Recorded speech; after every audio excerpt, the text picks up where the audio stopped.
The piano we built for this movie, The Homesman, the problem with this is that it's out in the elements and it disintegrates.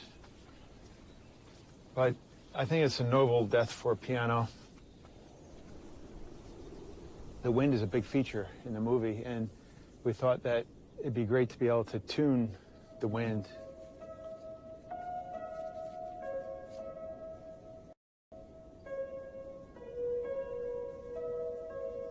It sounds really amazing.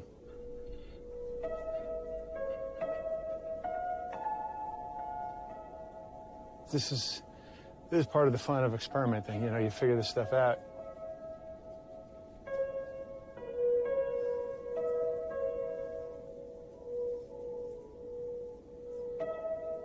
One interesting thing that happens is the sound travels through the wire faster than it travels through the air, so you get this reverse echo, which is really cool. You don't even need to put any effect on the sound at all.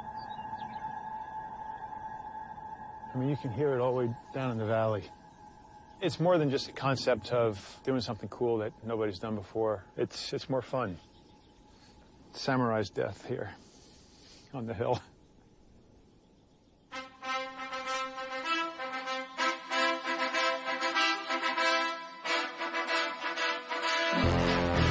When you hear Rocky, everybody in the audience knows what's going on. The composer is a storyteller.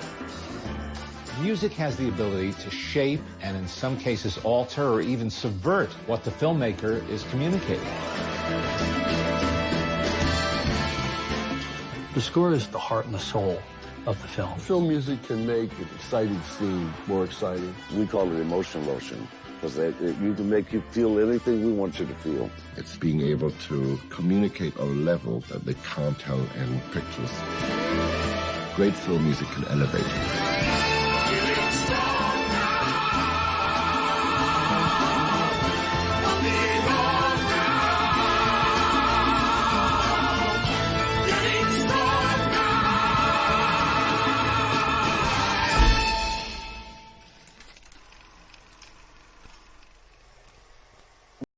Music has always been a part of the cinema-going experience, as far back as 1895 and when the Lumiere brothers were experimenting in Paris.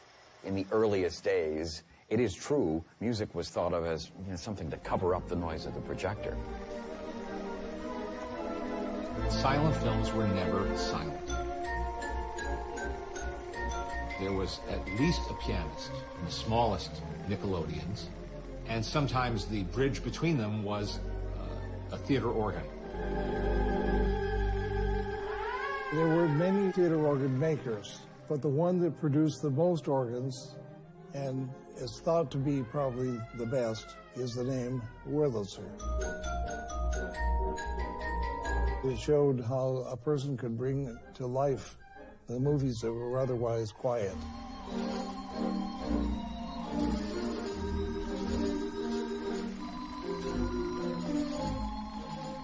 They either did a score that was printed for them, or they improvised and created their own. They were made part of the movie-going experience.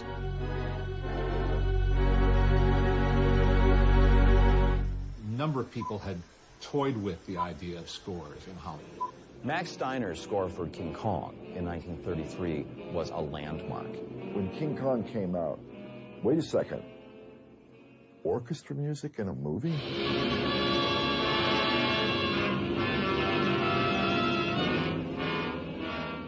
The only reason he was able to do it is because the movie wasn't scary, it looked kitschy and stupid, because it was kitschy and stupid.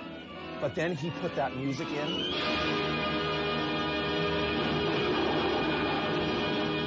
It completely changed the movie.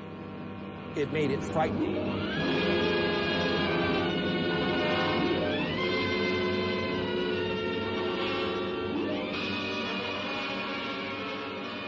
People had not done that before. It was really the first major score that demonstrated conclusively the power of music in film. Alfred Newman came from New Haven, Connecticut, an iconic figure in the history of film music.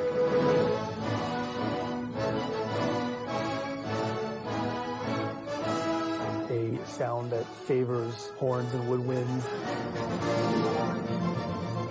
My father was Alfred Newman. In 1930, he came to L.A. He was at 20th Century Fox for 20 years. The Fox logo, arguably the most famous logo ever written. It wasn't written for Fox, it was written for Goldwyn, and it was rejected. And then he used it for Fox, and Daryl Zanuck loved it. There was nothing like that orchestra. I'm talking about rubato. It means slowing down and speeding up in an expressive way. You would never read a line of text like, I went to the market today. I went to the market today. You'd have a structure of a phrase. That is so uber important in music. They became expert at making that musical. That helped define what we know as the classic Hollywood sound. A spotting session is the first time we all get together, look at the movie, and decide where the music's going to go and what type of music it's going to be. All movies, the first 20 minutes are too slow because we're laying pipe. So we want the music to be something but not crazy. The goal of the spotting session is to have a dialogue with the composer that you've probably been postponing. I've done my work, I've done my design, I've cast the movie, I've shot it, we've done all our beautiful photography, we've done all our super brilliant editing. Now it's going through and trying to communicate what I've heard in my mind.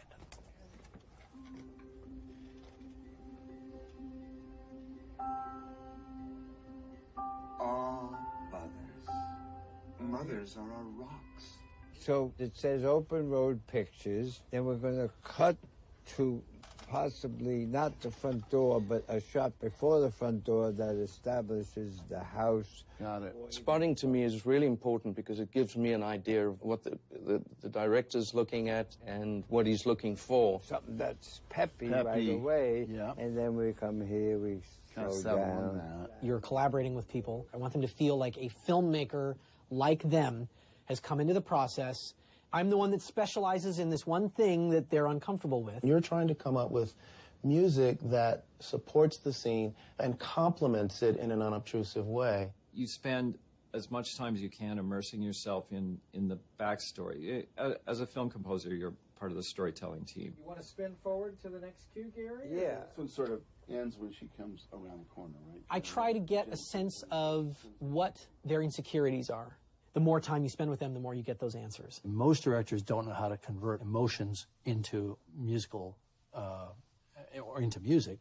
So the composer has to kind of, act almost like a therapist and go through all this mishmash of what the director is saying and get the essence of it. What if we kind of tailed right into that? Yeah, right. You don't need it going. Don't score him. Just Maybe don't score. Just put a nice little transition, Gary, that kind of just spills over. And then he comes up. Yeah. Something like that, maybe? Yeah. Okay. We got the gist of it. Sort of in that first conversation with the director, I have glimpses of what it could be. Every project starts roughly the same way. Somebody comes into the room and says, I got this idea, it'll be fun to do. It'll be a fun adventure, etc. And they tell you the idea, and you get drawn in, and you get excited, and you're flattered that they're even considering you. Whoa, me, I get to go on this ride. And then they leave the room, and then you have a moment of reflection. You go, I have no idea how to do this. Oh, my God. And then after a while, you think, should you be phoning them and saying, hey, I think you better phone John Williams. I have no idea how to do this. The blank page is always the blank page. Plus, I have no idea where music comes from. So, there's always the fear that somebody's going to switch off the tap. This is a film called Race. I've been working on it for a week, so I'm just beginning. I'm just sort of getting into my process with it. Where I'm thinking it should start is just coming up. And, I'll start with it coming in really, really quietly. No. Well, why not? You want to win a gold medal? Sure. You want to do it in Berlin? Well, I mean, unless you were planning on waiting. There's a change of direction in the scene. And that's often a prompt for where music will come in. Well, they don't care for much here in Columbus either. Is that gonna be a problem? No, sir. I just gave me the money. Well, then for the next 28 months, you're either in a classroom or you're on that track. Every hour, every day. As a composer, when you're sitting there watching a film, it's not like watching a play or real life. There's camera positions, there's cuts. It's an incredibly artificial medium in a way, and it's really nothing like real life. We have to find clever ways to introduce something familiar. A motif is a group of notes that might highlight what a film score is. A good example would be Close Encounters. Dun, dun, dun, dun, dun. Beethoven was one of the first composers to really take a theme or a motif and spin it out in a huge way. Beethoven's Fifth Symphony. The entire piece is based on that ya-da-da-da rhythm. Simple hooks, just like a pop song, but you're then casting them in different lights. By using motifs, it helps you to understand the relationships in the story. Dear Boo-Boo. When you hear a certain motif, you connect it.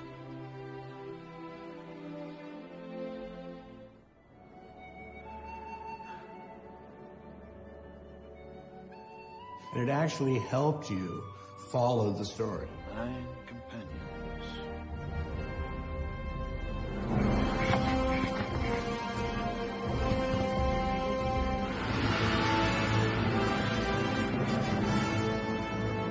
By the time we get to the end of the film, when you play that music in its full glory, it's already familiar to the audience.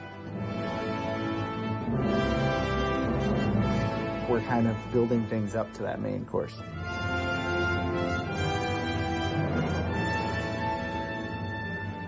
The director is not a huge fan of strictly orchestral elements, so we're exploring. In here, this Buck, he's working on a movie now called The Gunman. We're working on together.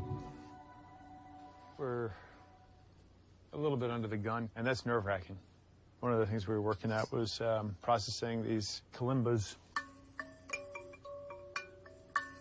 It's just a simple African instrument. And next week we'll be here quite a bit.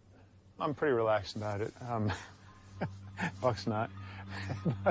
There's a lot of work to do.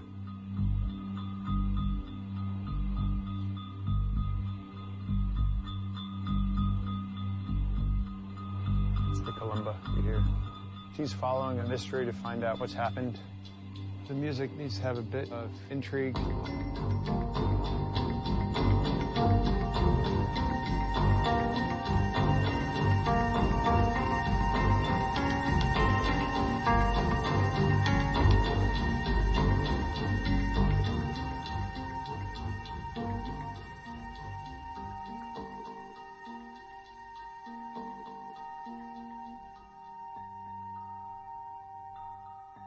I think we cracked the puzzle on this pretty quick. As film grew up in terms of the subject that they were tackling and what the filmmakers themselves were seeking, film music itself changed. It became more modern in style. It embraced jazz. A Streetcar Named Desire was Alex North's first film score. And he comes in with a history of having written ballets and concert works in New York and tackles his first film assignment and writes the most revolutionary score of all time.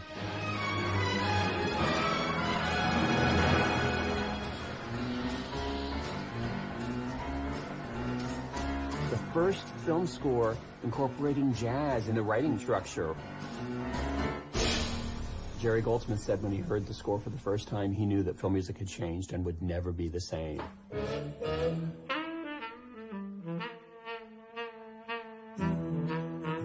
Bond.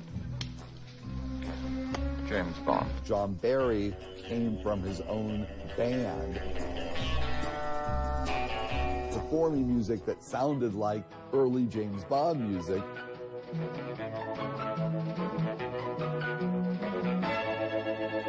By the time he wrote James Bond music, he was bringing a band sensibility to movies.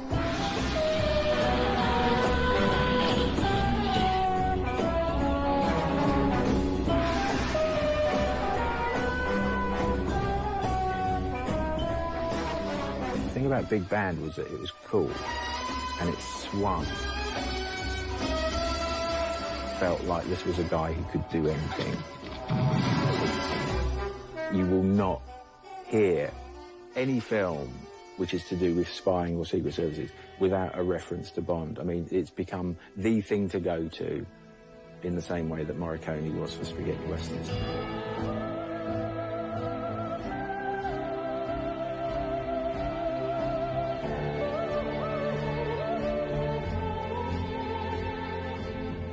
Ennio Morricone, he's not going to hit you with music that makes you go, whoa, what is that instrument? Whoa, how did he make that sound? But what he will do is just kill you with a melody.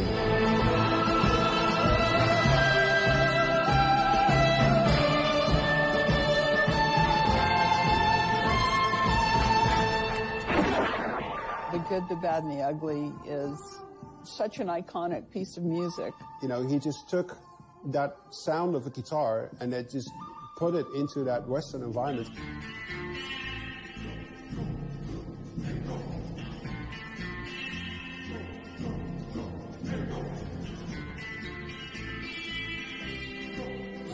That is the sound of, you know, spaghetti western, still 50, 60 years after the fact. And I think that's quite an achievement. By the 1960s, you had this great period where you had incredibly well-trained musicians.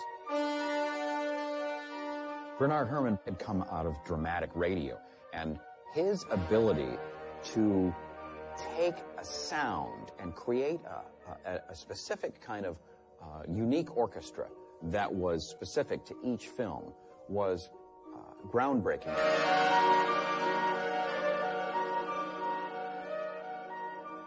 The main title from Vertigo, that is the textbook perfect example of a score which says, mystery, something's not right here.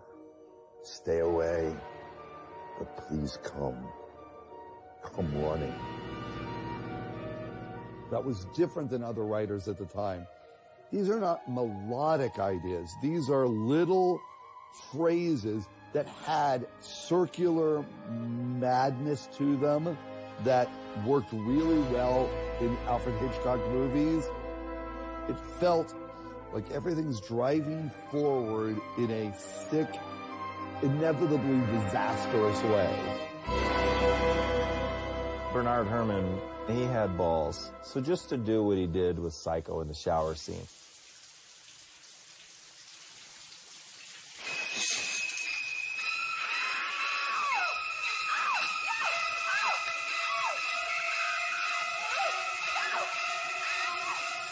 Without music, it's not that scary. You notice the cuts, you notice the process. As soon as you put the music there,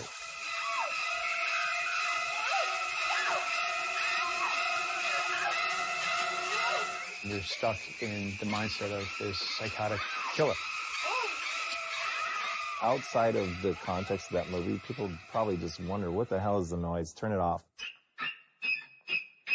But it was so effective in that moment, it really tricked you into believing you saw way more of the violent act in that scene than really occurred.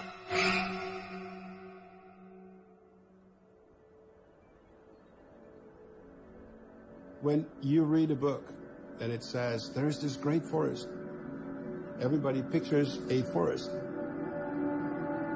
None of these forests will be the same.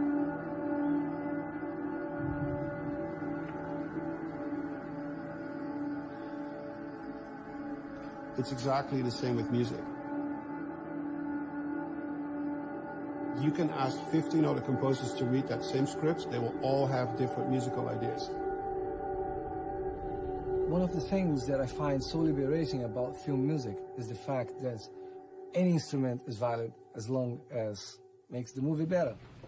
I have about 5 storage areas that are all filled with musical equipment. At a certain point, I collect enough stuff that when it starts to look like a junk store, then the people here do an intervention and they take everything, they scrape it clean, and we start over again. I just start over collecting things again. There's a piano, something like that. I bought it at a toy store at the Beverly Center, and I played the theme song for Rugrats because I thought I'd never need to play the toy piano again, and it was like $60. I thought, what a lot of money to spend on a toy piano. So I bought it, brought it to my studio and recorded it, then I took it back and got my money back, and now I always wonder, where is that toy piano that I wrote the theme song for Rugrats on? Many times you start a cue from playing other things, not the computer.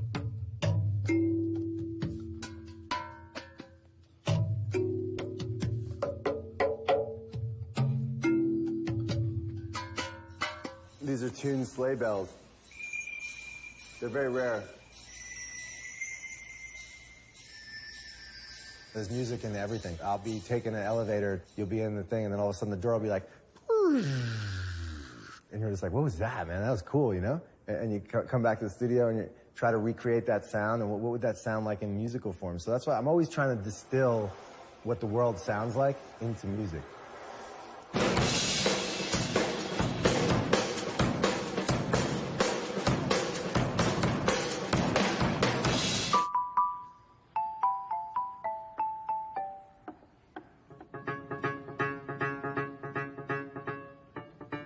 There is no such thing as the wrong way to do something. You just got to keep trying, and the wrong way is the wrong way until it's the right way. It's a bit of a dinosaur in that it went extinct and gave birth to the violin and the guitar and a lot of other things. The construction's pretty simple. You have 2 drones, and then in this case 1 melodic string.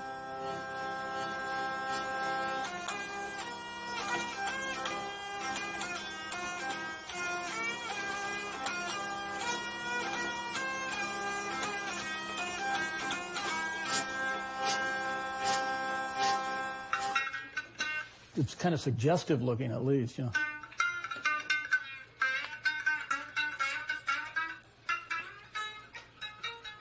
They sound kind of like when a seal plays musical horns in a circus or something.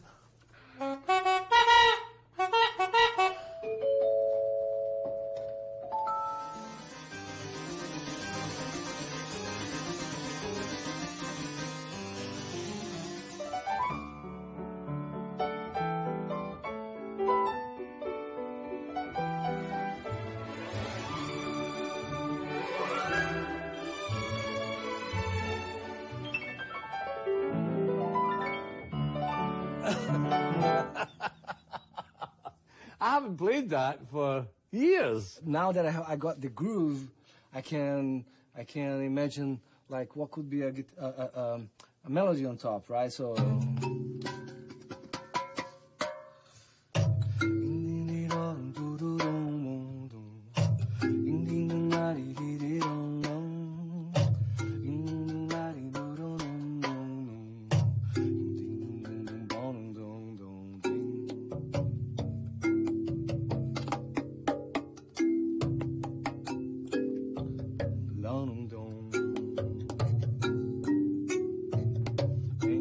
It's a paradise.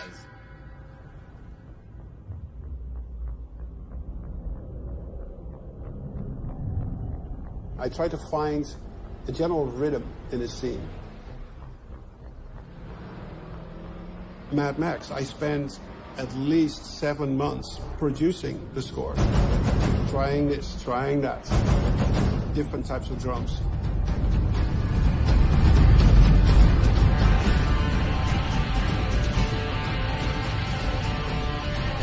The drums that were uniquely recorded for Mad Max, just playing one.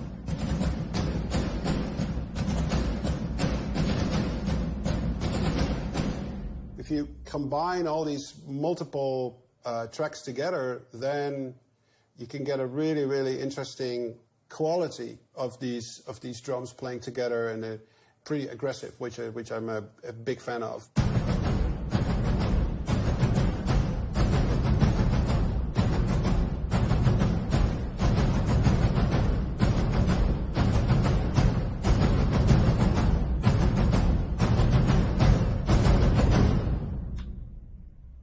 that actually makes, quite a difference. Some directors want the music to constantly hit the shots.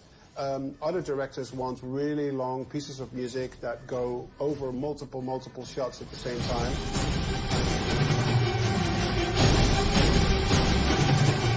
These are things that you constantly struggle with when you work the picture.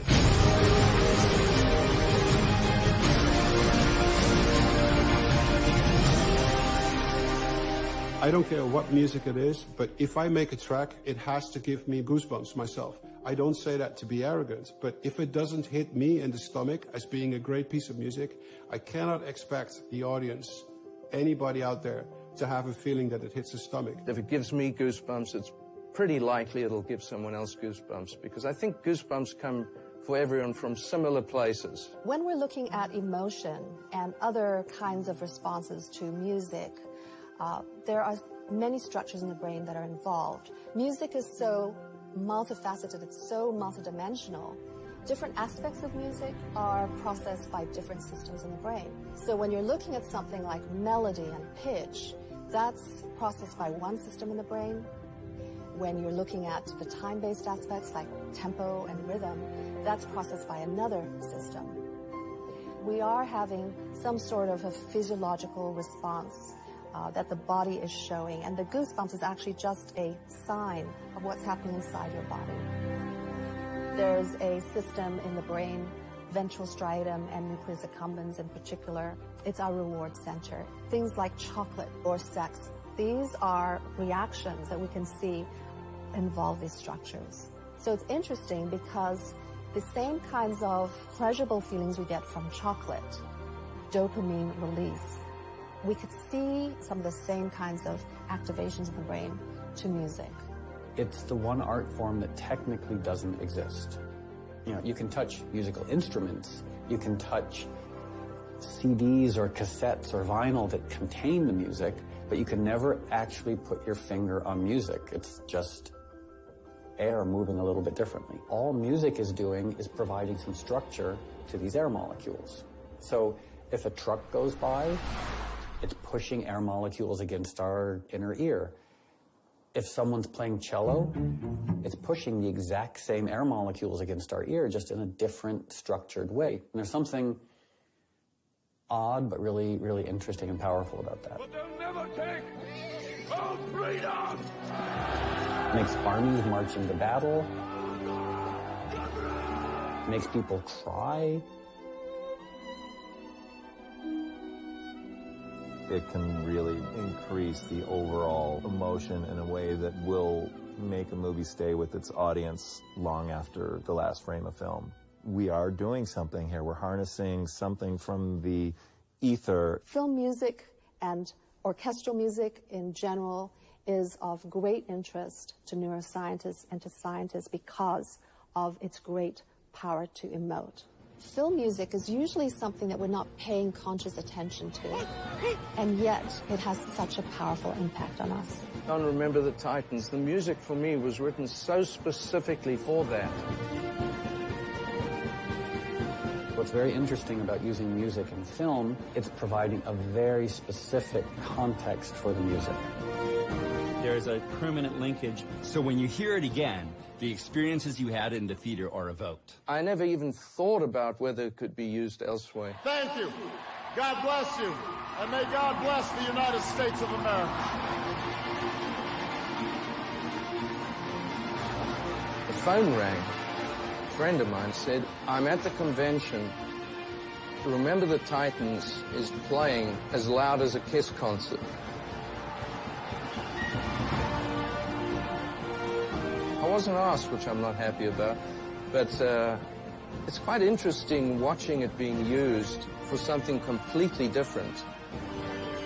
We live in a world that things are underscored. It's actually interesting how the music of Remember the Titans evokes what Obama wanted to be as the man walking out as the new president. Whatever the audience felt in the theater, it was resonant again. The power of the score in and of itself is amazing. When we're watching a 90-minute standard film, We make about 21,000 or more eye movements. And even though we feel like we have full control and freedom of where to look, many studies on eye tracking have shown that actually a film audience is usually looking at about the same place on the screen at about the same time. One way that the eye can be directed to a specific spot on the screen is when there's something about the music that matches some characteristic on the screen. For example, a rising pitch with something that is rising. And a great example of this comes from the married life montage from the film Up. The first time that we see the balloons that are tied to Carl's cart, that's really important because the balloons are going to be an important visual motif, an important theme for the entire film. We see Carl, and then we see Ellie walking out with a parrot, and then the balloon cart rises up and comes back down. So it's very interesting to see that music can be part of the choreography of the dance of our eye movements during a film sequence. There used to be representative scoring where everything you see, you hear. Walk up the step, romantic kiss and so forth. So the eyes doing the same thing the ears doing.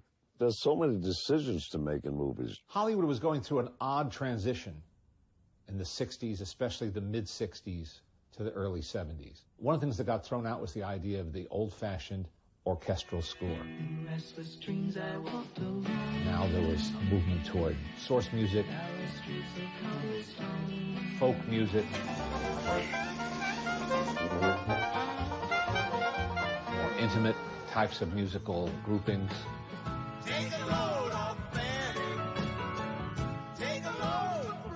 It was just different. The 60s were a lot of composers who really knew what they were doing, who didn't want to do it the old way.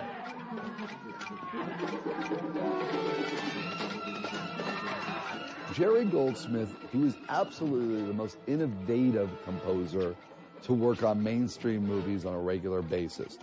What's amazing about Planet of the Apes is he's using all these modern techniques. He reapplied it and put it into drama. Metal mixing bowls and rubber balls being bounced into a bowl.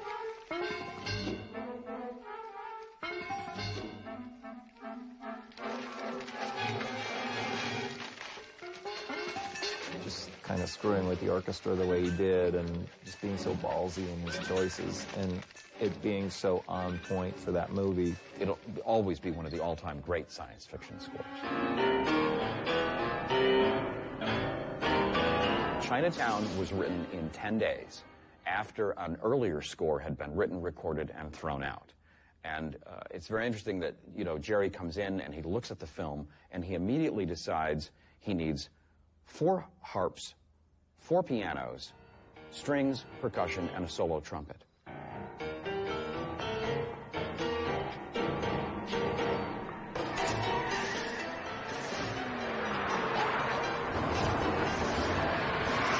Why 4 pianos?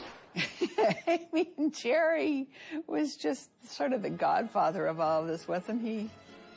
It's such an interesting musical choice, but that's Jerry. You ask musicians, they might think he's the best ever.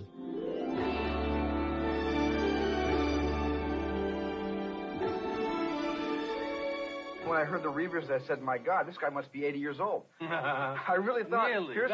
I thought maybe here's some guy who's 80 years old who maybe wrote his greatest scores of his life. And I wanted to find out who this guy was, and I met this young man named John Williams. I was amazed. John Williams did not start as a classical composer. He started as a jazz pianist. John Williams played piano on West Side Story. And he played piano on The Apartment. Born and bred in the Fox system. Him and Jerry Goldsmith, that's where they learned. Nobody knew that the whole field would change.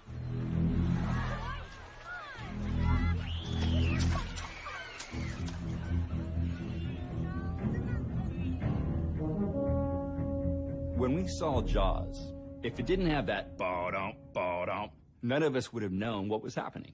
Dun dun dun dun dun dun dun dun dun dun.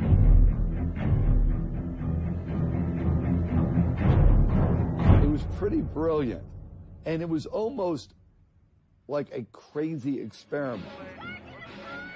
He was an engine. Ba-dum, ba-dum, accelerate, ba-dum, ba-dum, ba-dum, ba-dum. Like a train moving forward. This is an eating machine. He is as simple as I move forward to kill. That shark didn't need more. He needed 2 notes. The first day with Steven said, what are you going to play for Jaws? I went... He said, you're kidding. I said, you're crazy. This is a serious movie. I thought he was going to say, oh, no, I'm only kidding, and he was about to play this very poetic pastoral symphony.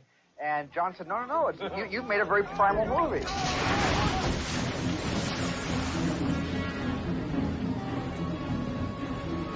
Part of the genius of John Williams is how he spots music and how he places music in a movie. John did not want music to celebrate a red herring. He only wanted music to signal the actual arrival of the shark. Everybody goes, oh, Jaws, it's just these 2 notes. It's not. There's this amazing orchestral symphonic piece that takes place and is just being triggered by these 2 notes. Just artistic imagination is phenomenal. We are not worthy. He said, oh, my God.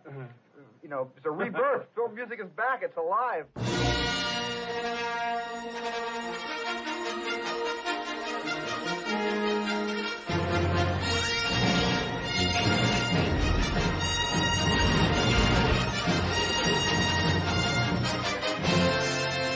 Star Wars made such an incredible splash when it came out. Everything about it was so exciting and thrilling for an 11-year-old growing up at that time. Here they come. And spoke to a whole generation of people. I was, I think, 12 when that thing came out, so it had a massive impact on my youth.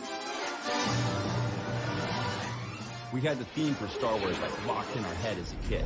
As soon as we walked out of that theater.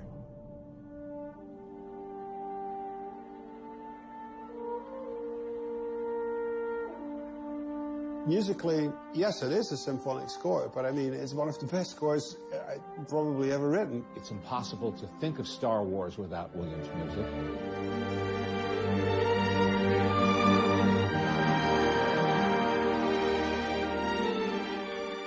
The score he did helped the audience rediscover the classical orchestral film score.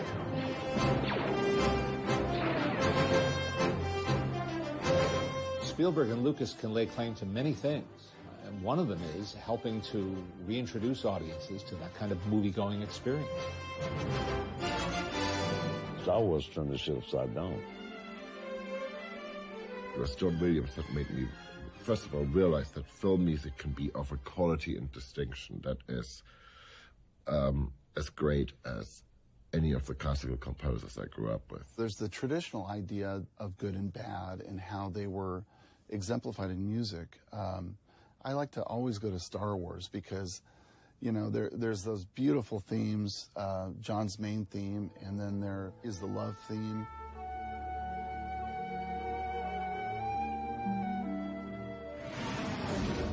But then there's the Darth Vader theme.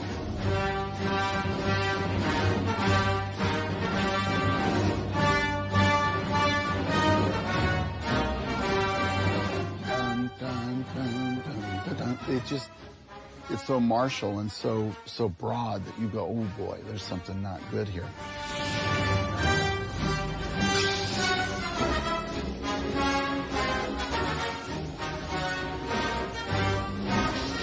Right score for the right movie at the right time. That 70s era, that is absolutely the era of John Williams. Without his music, Superman's powers are greatly diminished. Believe me, if you try to fly without that theme, you go nowhere. 1 step, 2 steps, and down. Everyone knows the Superman theme, but the Krypton theme that comes right before it, that overture, it's mysterious, it's almost like avant-garde.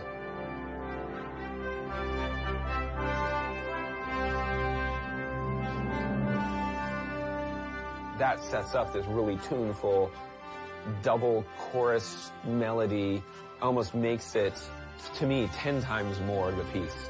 So it's his way of surrounding pieces with other pieces.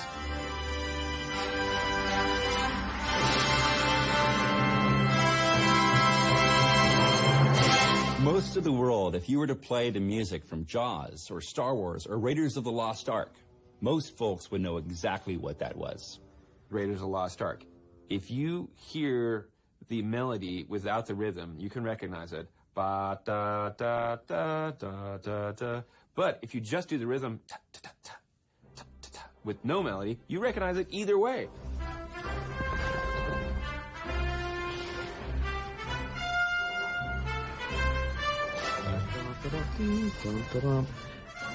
A very simple little sequence of notes, but I spend more time on those little bits of musical grammar to get them just right so that they seem inevitable. There's a hooky, tuneful, well-orchestrated theme, but I think that's only half of it. There's always the bravura part of the John Williams composition, you know, the first 8, 16, 32 bars, you know, the great Raiders of the Lost Ark thing. And then comes the B part.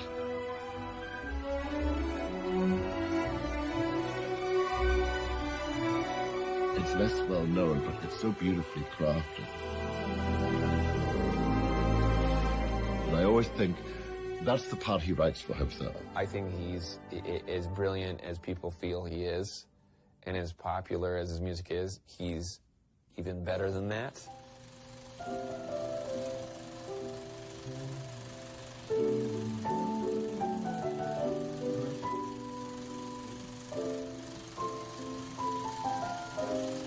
If it would be convenient to go into the call.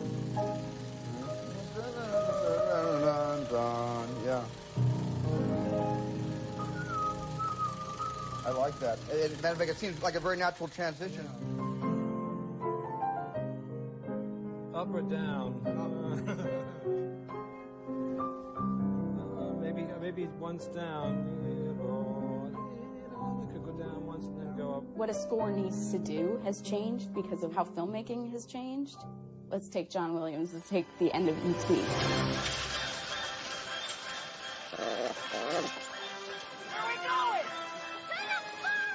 It is just a wide open space for music.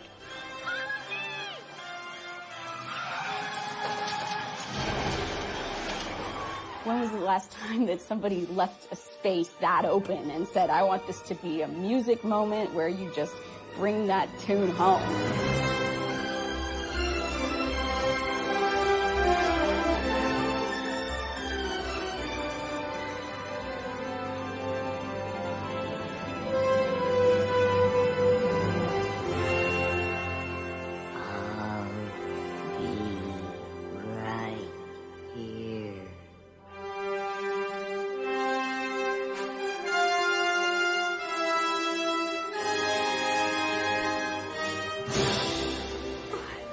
We have this vast, expansive music with the taking off of the spaceship.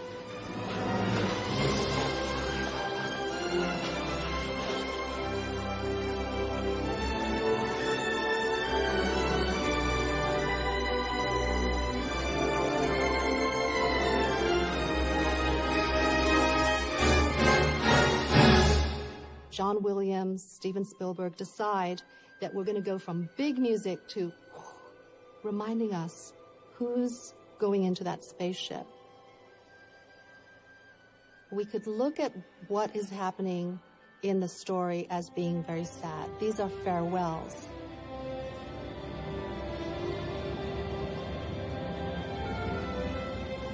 And at the very end, we hear this coda, this fanfare that's very triumphant.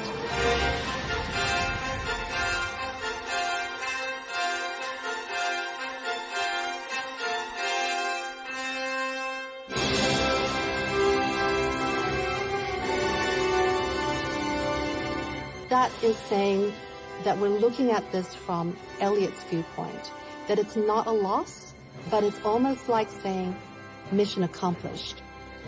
we got E.T. home.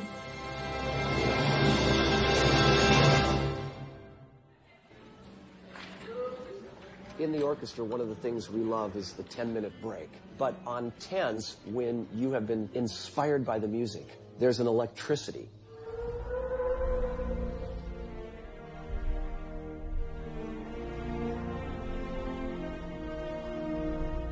On Jurassic Park, you could tell by the look in your colleague's eyes that you were not mistaken, that you had just played something that was going to almost live eternally.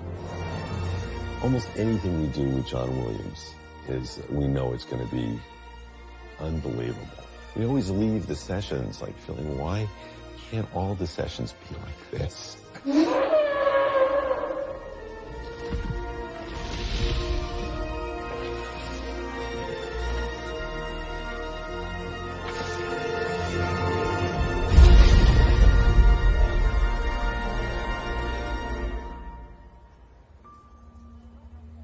A lot of the time you will pick a studio because it's appropriate to the sort of sound that you want to make. It used to be a church, obviously. It's a building that's been here for a couple of 100 years, you know, and it's a church, and I suppose everyone thinks that all churches are haunted somehow. We have had engineers who've been in here who have just seen that happen. You know, chairs just start spinning round. It would be a great way to excuse yourself, wouldn't it, if you've made a terrible mistake?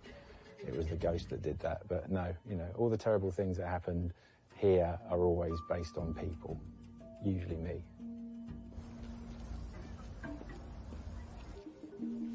I've sort of lived in this building since about 1994. Morning. It was pretty derelict when George Martin in the late 80s sort of came upon it and decided that this would be the place to convert into a studio. If you've ever been in a small room with a gang of people and shouted a lot, it sort of chokes the room out. You know, it's like you can't really hear anything because the sound has got nowhere to go, so everything piles in on itself. That's the same in an acoustic space. If we have 110 people in a room, we've got this movable roof panel. You lift the roof up and it gives you an extra 1.5 seconds of reverb, and so, you know, the sound can sort of swim around this gorgeous space with all this amazing reflective surfaces.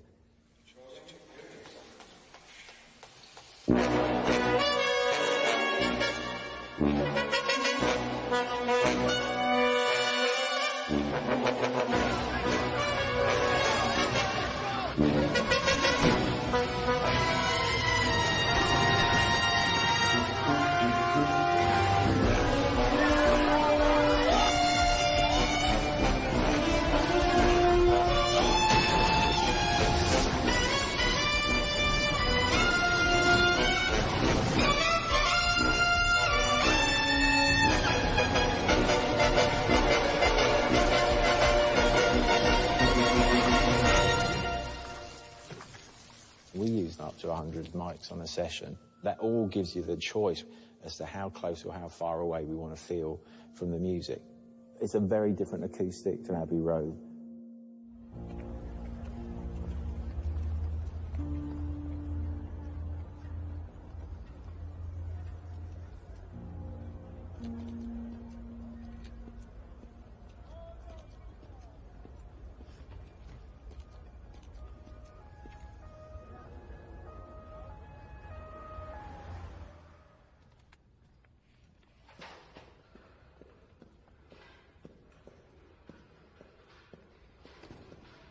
"86 players total today, so it's a good-sized orchestra."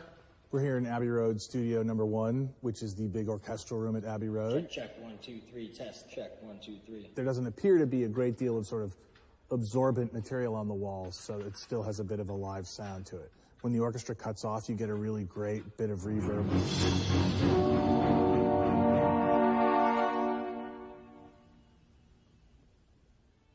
The Beatles recorded their orchestral stuff in here, and then in the 80s, it became frequently used for film scores. So Return of the Jedi was mostly recorded here. People, thank you for coming. Welcome to this process of making Star Wars. The Star Wars prequels were recorded here. Just wins, please, 33. 1, 2, 3.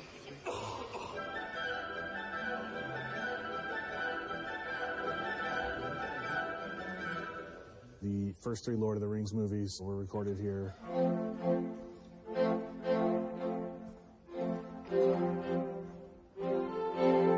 I know when Williams did like his films here, he tended to set up over here and throw this way, the long way, so that the choir for like Duel of the Fates was up against that wall.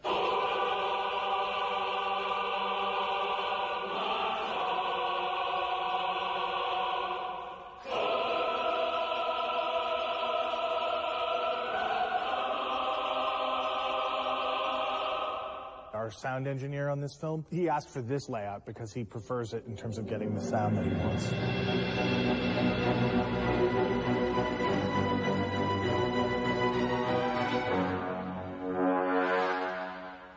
When you're a film composer, part of the gig is you're giving the director and the producers the music they want. But at the end of the day, if they don't like it, it's not in the movie. My crew in the mixing room consists of the engineer, who in this case is a guy named Casey Stone. He's sitting behind the board, and he's operating all the faders. He's the one who set up all the microphones in here, laid out the plan for how we were going to record everything. Next to him is a gentleman named Lewis, and Lewis is operating the Pro Tools. So he's controlling the clicks that I hear in my headphones and that all the musicians hear in their headphones.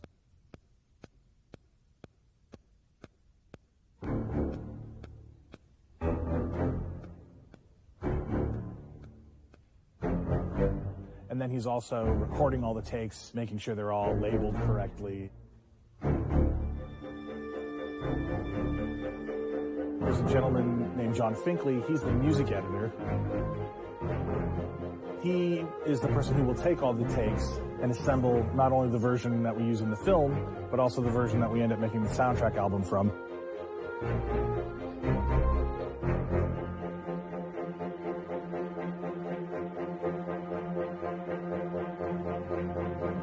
Next to him is the orchestrator, who in this film is Matt Dunkley. I do all my writing in a computer. The orchestrator takes that file and converts it into an orchestral score, a score that I can conduct from, and from which parts can be generated and given to all the musicians. And they don't have to see all the other parts.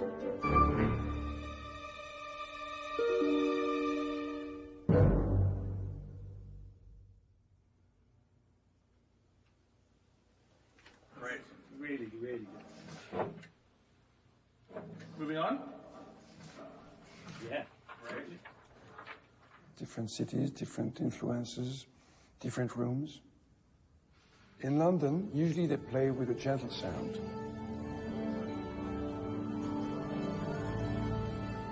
In Los Angeles, they play with a stronger sound.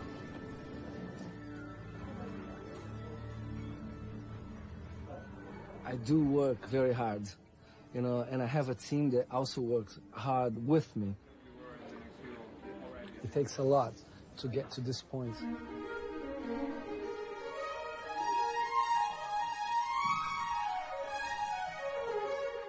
It really is like your life story, using the picture as a vehicle to show the human that you are.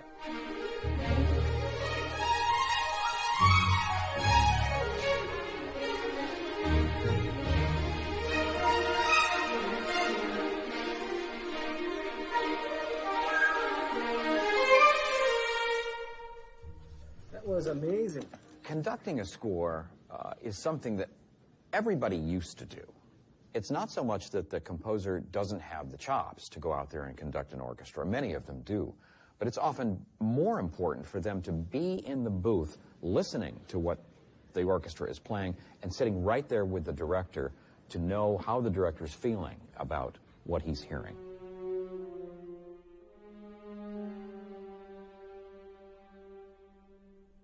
Let it play.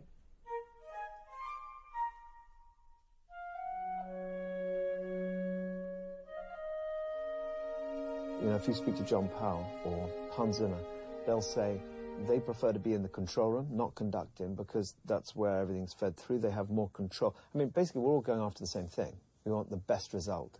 the best performance for the film. A lot of composers like to be in the booth so that they can be closer to the director. But I personally feel I get the best performance when I'm conducting my own music. Good morning! This is a film for Paramount. It's lots of fun. It's great. Oh my God, what a score. So, without further ado, our composer and conductor, John W. Good morning. We're going to start out with 5M1B3. Let's make some sound. 1, 2, 2.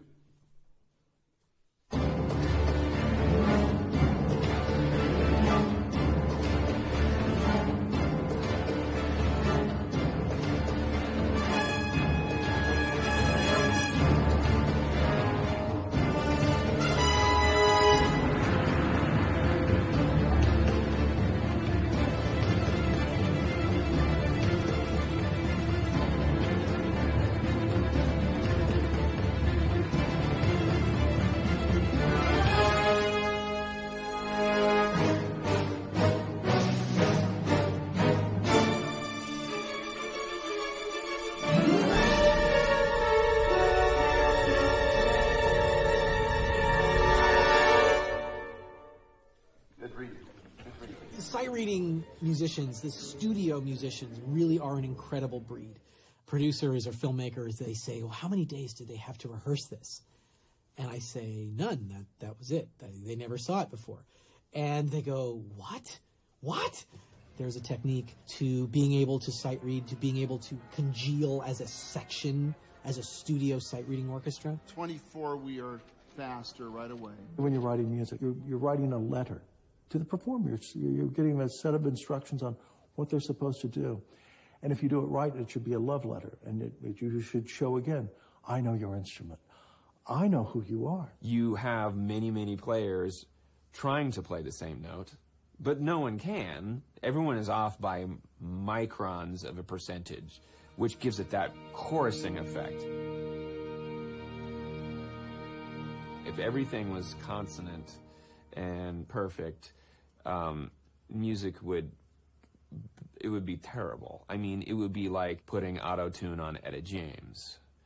You know, it just would take all the soul out of it, and honestly, that's why why orchestras sound beautiful. If there's ever a time where I'm not able to get on a scoring stage and work with 90 musicians, I'll probably do something else. Working with the live musicians, that's what I live for.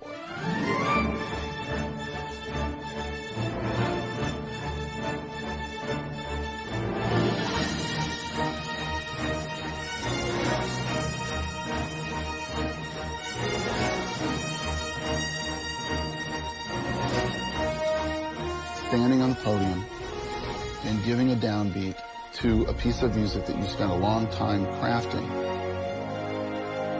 and hearing it for the first time. I guess it's like seeing your child for the first time being born.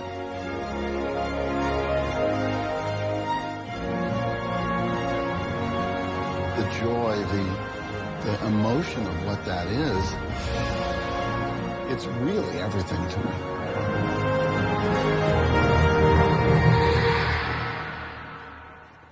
Pretty darn good take. That's the real power of the orchestra, and I think that's why I think it will never disappear. Certainly it's been transformed, and it will continue to be transformed, but I think at the heart, it's kind of the most human element and the most emotional element we have. Let's go from 20 to the end of 48. This film has a lot of music. It's an action film. It's a tent-pole movie, so they tend to be more wall-to-wall. You know, Jack Reacher had about 60 minutes of music. This has about 110. You do see the billboards up before you finish doing the film. You drive past it thinking, but the music's not written yet. The scary thing is going down in the subway in New York, and I'm halfway done and seeing your name on the poster and saying, oh, God, you know, I have a long way to go in 2.5 weeks. The more expensive the movies get, you know, I mean, they do let you know this. You know, the occasional, you know, hint gets dropped by the studio that you know, everything is riding on this and you better, you know, whatever. So this is not necessarily inspirational. It's just terrifying. The complexity of putting these things together is immense now, and the pressure is immense. Our studio, we're rolling close to a $500 million roll every time we take out a single movie. Do you know how much you have to make? Every movie you're making has to be in the top 20 of all-time box office. It's insane. I just think the complexity of the business overall has brought a complexity to the art form. On the movie Armageddon, which I did, I literally got a clock from Jerry Bruckheimer with a countdown clock, counting down to the day we finish. And that was in front of me at all times. Deadlines can be terrifying. The schedule on this film is so accelerated, it's on a whole other level of professionality. It's been about 6 hours so far. We've got another 3 hours to go. How do we do this? I guess what, 6 clicks into bar 29. Yeah, you should go up a half step, I think. This kind of situation is so expensive and so hard to organize. But there's always more than one way to solve a problem.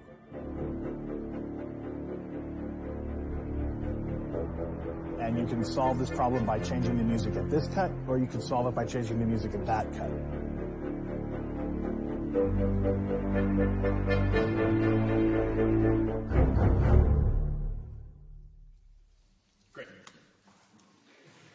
As filmmaking styles have changed, film music itself has changed. And as filmmakers have realized that over the decades, they've asked for different things and gotten different things. What happened in 1978, 79? Somebody flipped on a synthesizer. When the synth came in, actually, punk also happened. And you have this incredible new extroverted musical intelligence going on.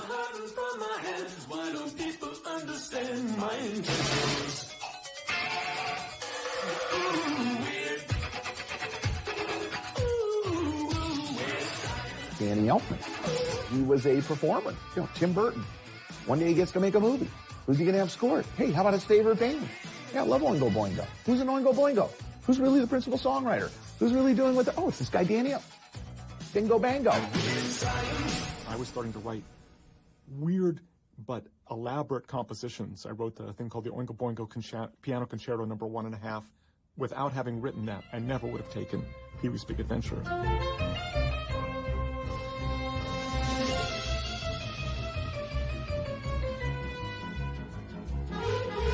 Since he was a kid, more or less just a really curious person who's been amusing himself, you know. At first it was, you know, just the antics of Oingo Boingo, and then the whole Tim Burton, Pee-wee. There's nothing bland about Danny. Thanks a lot, dude. Danny is the composer who grabs you by the collar during the main title of a movie and says, I'm about to take you into a world, and here's what it's about.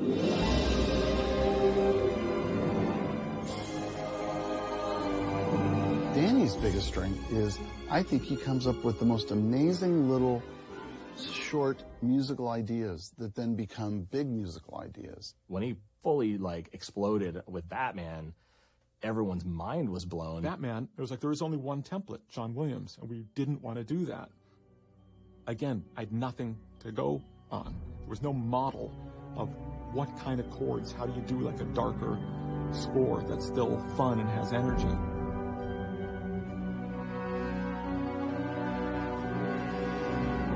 And I realized what I tried to learn from Bernard Herrmann years earlier, which is there's only one rule. There are no rules.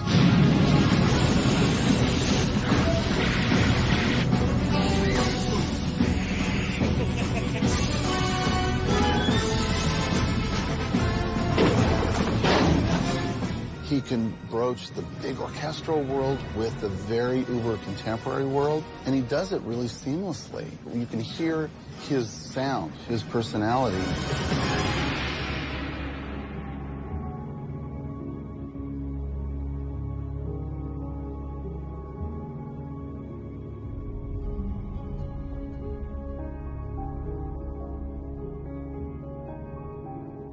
Thomas Newman is one of those composers that it's very difficult to sort of describe what the sound is, like Danny Elfman. Thomas has developed his own sound.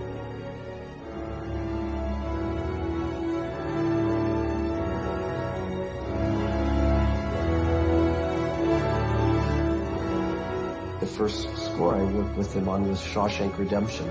His music is extremely edgy and unique, and he has an unmistakable mark. It's like a watermark on anything that he does.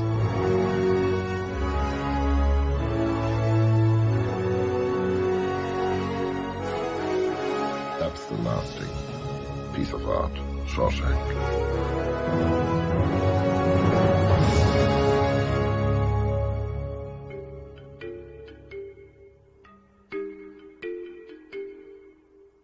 My name is Lester Burnham. When I saw American Beauty and I heard Thomas Newman's first notes in the first frames of the movie, I think it's a marimba that you hear, it absolutely sets the tone of the film, puts you a little off balance, lets you know that you're in for a somewhat odd, offbeat take on American life.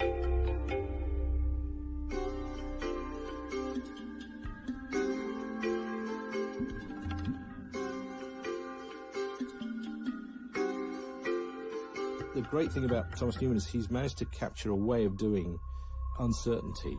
So it's never too committed, but it's musically got this great character to it. He will generally, in a cue, he'll establish a key center. Things will start to weave in and out around that bass line.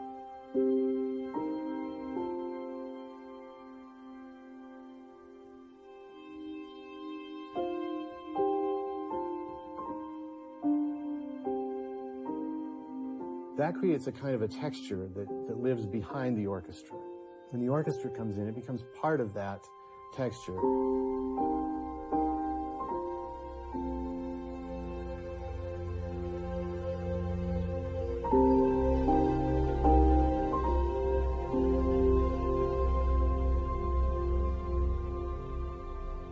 Well, that particular language just didn't exist. It came out of Thomas Newman's brain. Thomas Newman is Alfred Newman's youngest son. Yes, he is orchestrally trained, and he could write a great orchestral score, but sometimes the movies he was working on required something more intimate.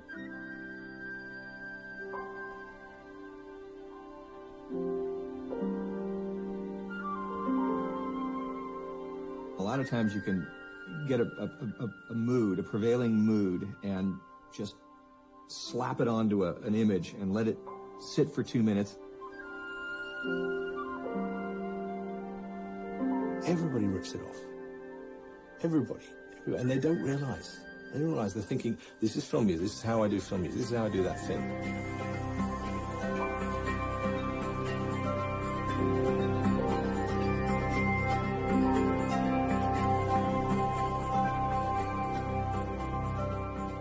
And of course, it's been imitated and copied, but he was there at that moment to introduce something new. It's so difficult to sit down and do that cold, emotive, solo piano thing because he's perfected it.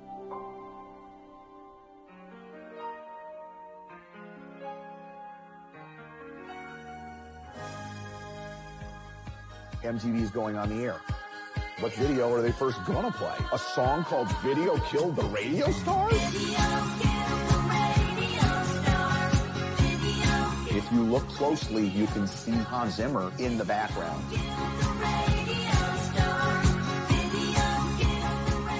Hans brought an unconventional rock swagger, okay, to film score.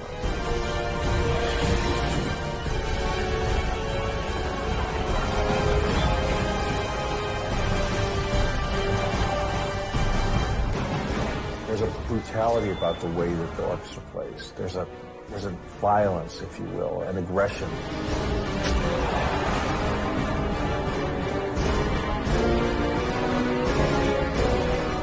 There's an intensity about it. Intensity about what's written, intensity how it's played. the single female voice of Lisa Gerrard in that film on top of the visceral power of the orchestra really had an impact on the audience. We'll see you again. But not yet. Not yet. We had this idea it had to be a woman's voice.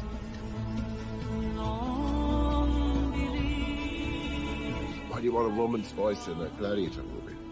The next day we came in and there was that hand on the wheat field. And that shot holds for a minute. If you had written that in the script, I mean, that wouldn't have even made it to being shot. You know, why would you hold hand on the wheat field? You know, the only way that shot can work was because of the music, because of Lisa's voice. But it sort of gave license for the rest of the movie to be a little bit more poetic and to be a little bit more expansive. Really, I think, elevated the whole experience. And it shaped the sound of Hollywood for years afterwards. Now we're in the Hans Zimmer era. It just looms over everything. This is why he's a revolutionary. Hans took the string section and made them like a guitar. They're playing rhythm. Dun, dun, dun, dun, dun, dun, dun, dun, dun, dun, dun, dun, dun, dun. And that's a really interesting thing. I don't think anybody had really done that.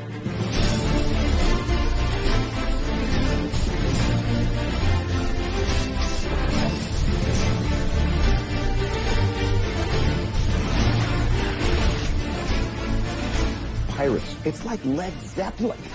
Okay? It's like freaking Led Zeppelin, played by an orchestra.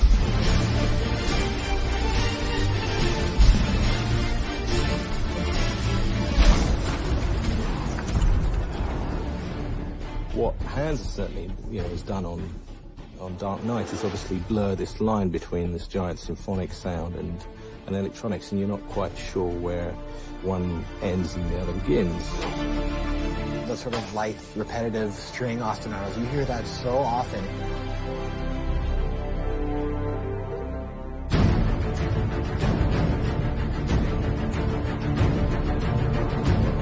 It's just all about this constant pulse going on.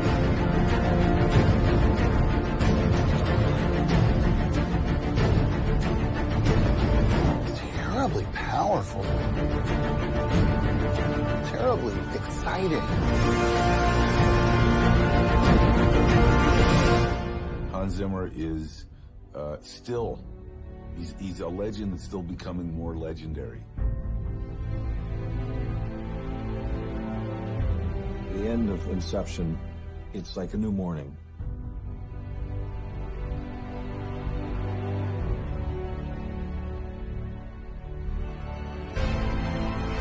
When he gets home and he's going to be reunited with his family for real in reality,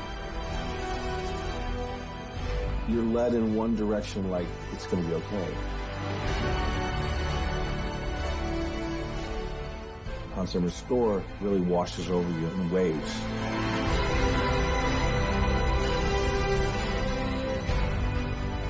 When the music just piles it on. The camera pans down and you're left with a big question.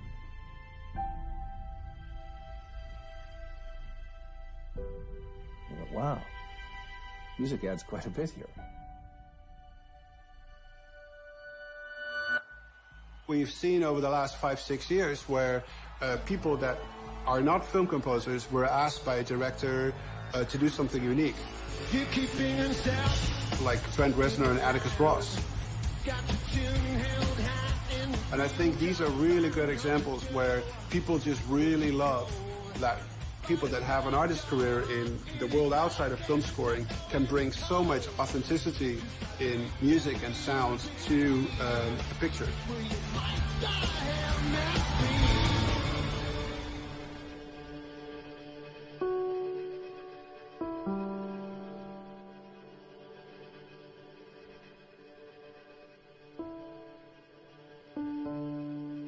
The sounds they're using were extremely contemporary.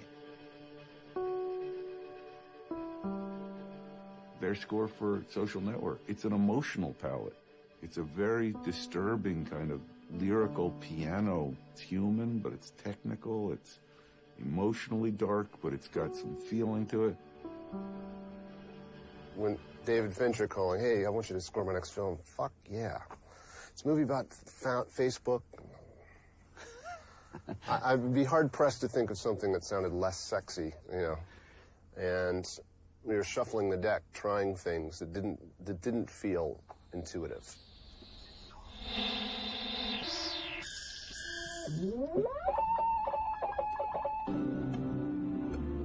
Talking about changing the temperature of a movie and the emotional response of the audience, radically different.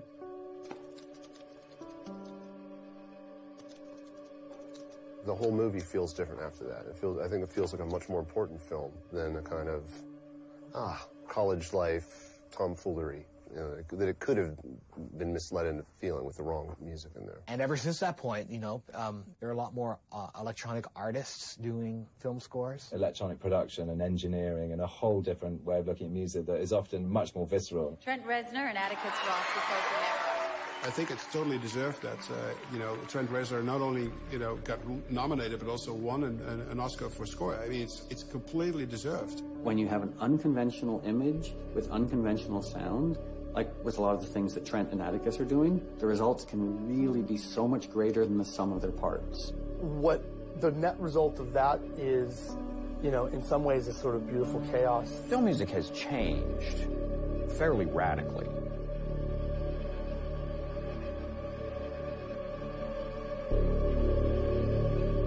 There's far more experimentation. There's far more freedom and inviting artists who would never have thought of doing a film score, and nobody would have thought of doing a film score before. And to me, that's really exciting. Technology has made it possible for every composer to be a producer as well. At the core of it, though, is the tune. For this one, it's the only cue that I feel that we still need to work a little bit. It happens to be the opening of the movie. So if we can get like this kind of orchestral ukulele, sort of speak, you know, very simple, very like, you know, For everybody, yeah. For everybody, yeah. Very, very kind of sweet. 1, 2, 3, and.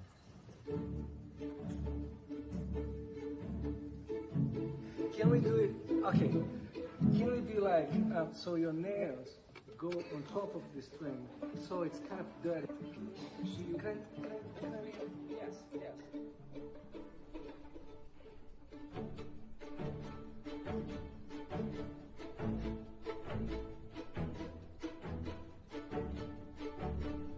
The cello is well.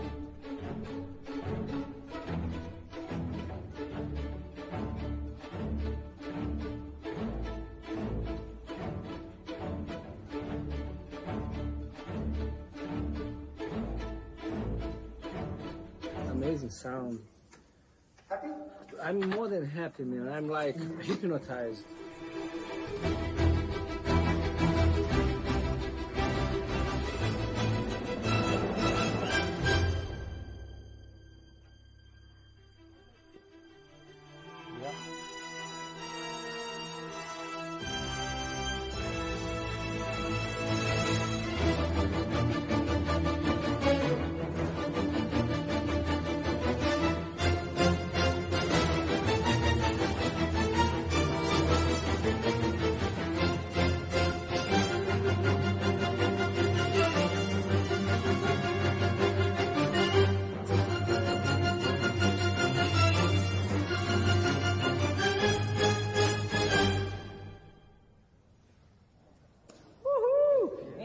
Some powerful stuff. Beautiful. I just want to thank you again because you are amazing. And what a privilege it is for a musician like myself to have you guys playing my music. So thank you very much. Thank you.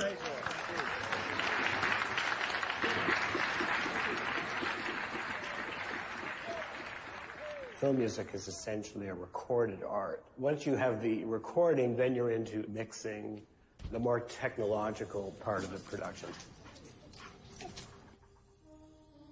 Before the music leaves my studio, I just give it one last final mix to make sure everything that I want to be heard is heard. Every element needs some amount of attention to create the overall feel that you want.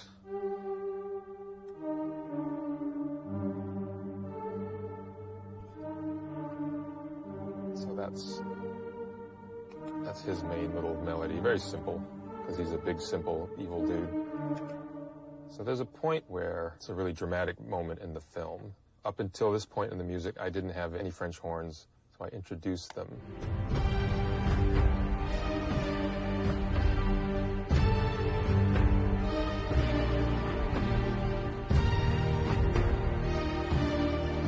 Like, you probably can't even hear them. I can hear them because I know what they're playing, but... Okay, so now simply mixing them up a bit.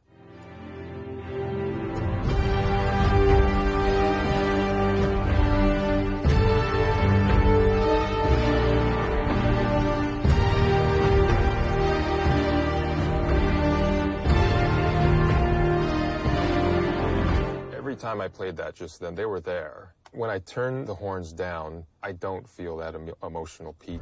So there's 50-foot robots running down the highway. That line better be mixed up loud, otherwise you're not going to hear it. You want your intention to be clear.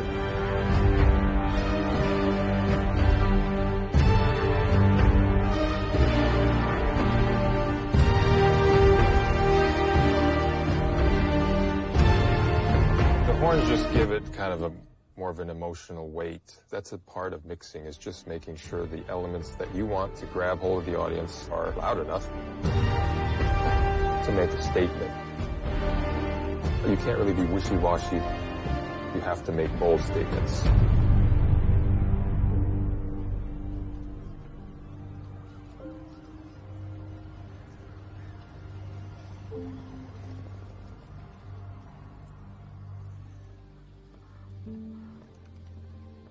I think, you know, with Furious 7, people really reacted to that film on an emotional level. Paul and his character said goodbye. That's probably one of the most powerful theater experiences I've had, watching a film that I'd worked on. And it kind of crossed over as real life.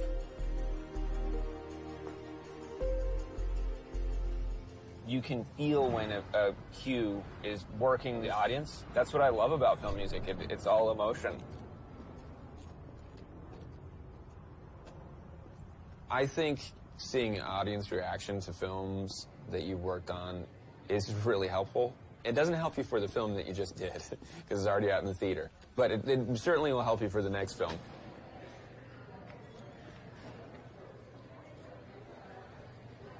Seeing literally the reaction of how people respond to your music, that's really cool.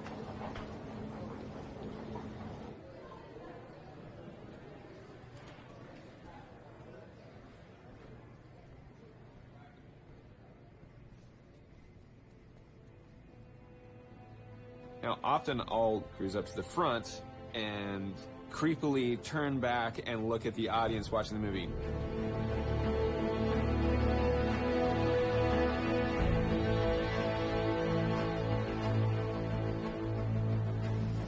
Very rarely am I spotted doing that. Every once in a while, I will look through the audience. I'm enjoying everyone watching it, and then there's one head, like the tennis match with the one person, like looking right at you, looking at them, and that's uncomfortable. And then I leave.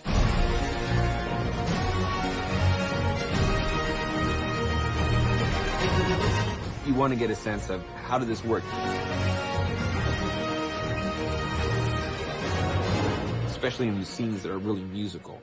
Did they move people? And then I do something that's slightly embarrassing. I will run into a bathroom stall and see if they're humming or whistling the theme. And It is amazing how many times that's actually happened. It's like the ultimate pat on the back. To me, I feel like I affected them on a level that they're not aware of. It's cool to be able to witness people experiencing what I experienced when I was watching films growing up, and to think that it lives on beyond you is a crazy thing.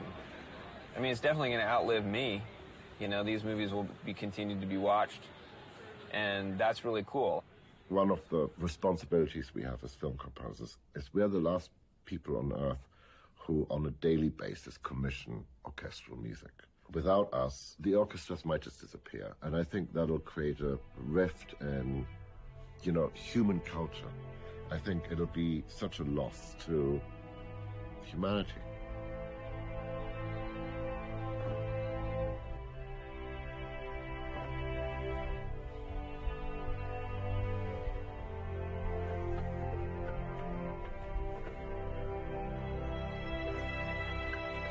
We all have this fragility. We can chat for hours, and in a funny way, I'm very secure about this. Because I hide behind the words. You'll never really figure me out. But when I play you a piece of music, I completely expose myself. And that's a really scary moment. I love what I do. Even when I sit there, driven by paranoia, fear, neurosis, and, you know, pulling my hair out. I still wouldn't trade it for anything else.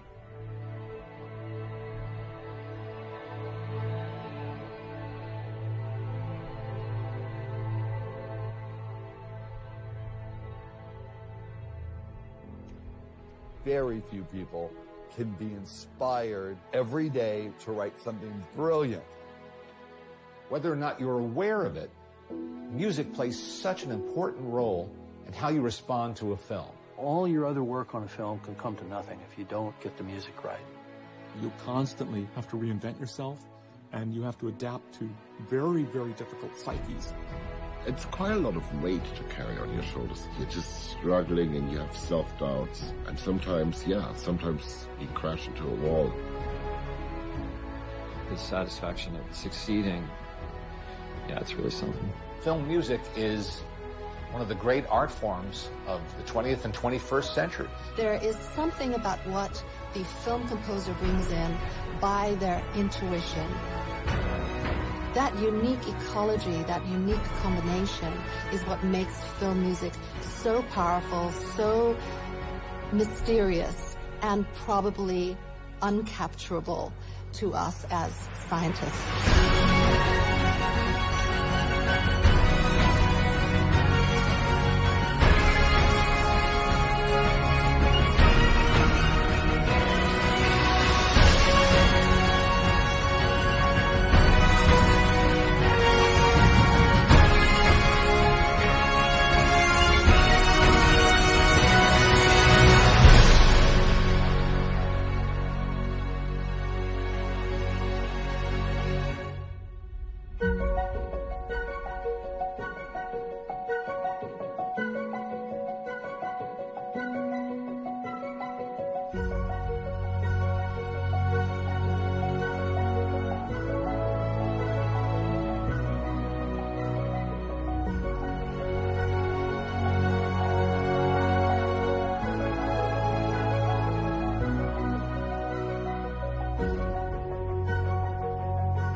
When we were cutting Titanic, and James was sending over music as he was, because what he would do is sketch out on synthesizer with his synthesist what he intended to do with the orchestra. So I was used to getting sort of new ideas coming in. So I was sitting there cutting one day, and a disc came in that said sketch. I thought, oh, okay, this goes for the sketching scene.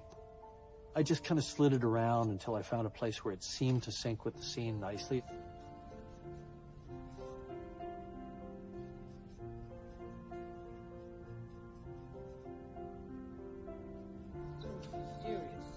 There's a kind of piano downbeat that I just put on Leonardo's eyes coming up and looking directly, you know, at the camera. Critical moment of eye contact between the two of them while he's drawing her. And then, boy, it just really flowed.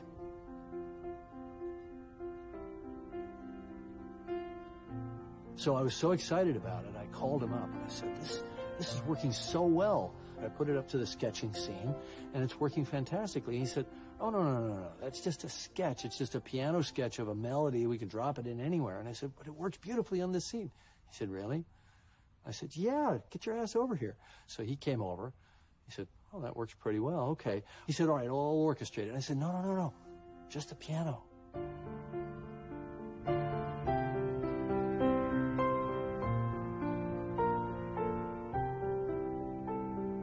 He said, all right, I know the best pianist in the world. I know he's out of London.